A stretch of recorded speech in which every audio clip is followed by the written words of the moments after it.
pasta na inano ko. Ginaya ko. Para siyang Japanese food.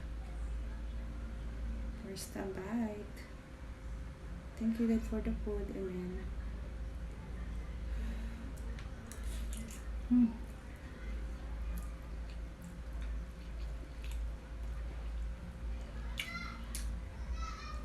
Ganito mga food yung gusto ko, yung hindi siya creamy. Wala siyang tamis. Isa.